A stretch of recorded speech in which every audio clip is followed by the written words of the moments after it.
আসসালামু আলাইকুম। YouTube channel ও Facebook page থেকে আপনাদেরকে শুভেচ্ছা ও আন্তরিক ভালোবাসা জানাচ্ছি। প্রিয় দর্শক, আমার হাতে যেটা দেখতেছেন এটা হলো ড্যাপ সার। ড্যাপ সার এবং কি ইউরিয়া সার। ড্যাপ সার আর ইউরিয়া সার আমি আজকে এখানে আমার রসুনে ব্যবহার করব।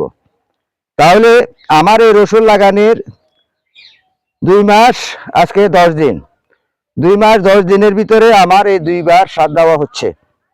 কারণ প্রথম রসুন লাগাইবার পরে কিছু সার ব্যবহার করছি এবং কি গতকাল আমি এখানে পচনের ওষুধ ব্যবহার করছি। এখন আমি সার ব্যবহার করব। এটা হলো আমার চায়না রসুন। তাই আমি আপনারা দেখেন এই যে রসুনের সার ব্যবহার করব কিভাবে। এই যে এইভাবে আমি ছিটি দিচ্ছি। কারণ যেহেতু আমার এটা জমিন না, আমার এটা হলো আপনার এখানে খামারের ভিতরে আমি চায়না রসুন দিয়ে আমি যে গবেষণা চালাচ্ছি আপনারা দেখতেছেন, এগুলো হলো সম্পূর্ণ চায়না রসুন।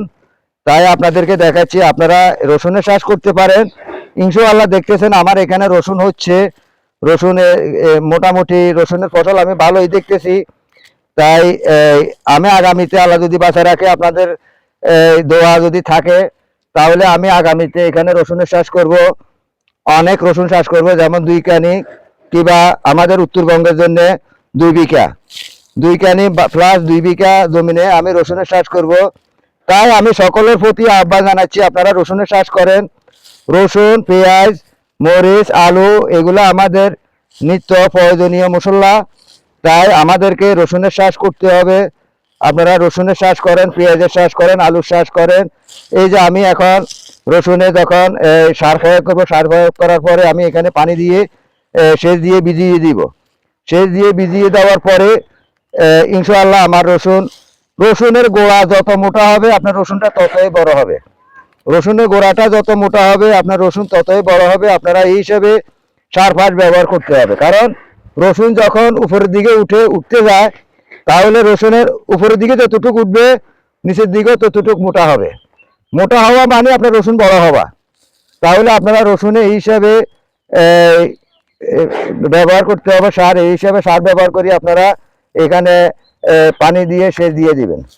পানি দিয়ে সেচ দিয়ে দিলে ইনশাআল্লাহ আল্লাহর রহমতে আপনার রসুন, আমার এই রসুন 4 মাস 4.5 মাসের রসুন উঠবে। এখন তো 2.5 মাস হয়ে গেছে, আরো 2 মাস আমার হাতে রয়ে গেছে। তাহলে এই 2 মাসের ভিতরে ইনশাআল্লাহ রসুন আমার পুরাটা ফুলভাবে চলে আসবে।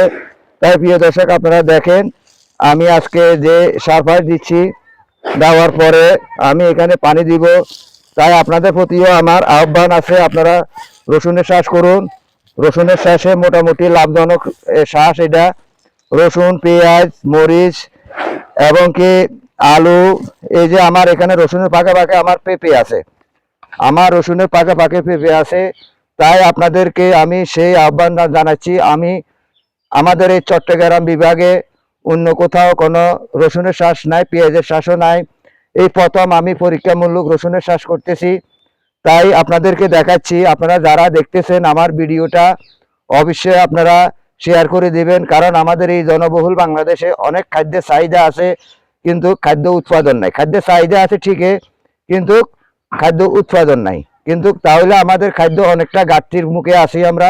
সেই ঘাটতি যেন আমাদের পূরণ হয়, সেই প্রত্যাশা রেখে আমি আব্দুল মতিন আদর্শ গ্রাম কৃষি ও মুরগির খামার, হাটাজারি, চট্টগ্রাম ইউটিউব চ্যানেল ও ফেসবুক পেজ থেকে বিদায় নিচ্ছি। আসসালামু আলাইকুম ওয়া রাহমাতুল্লাহি ওয়া বারাকাতুহু।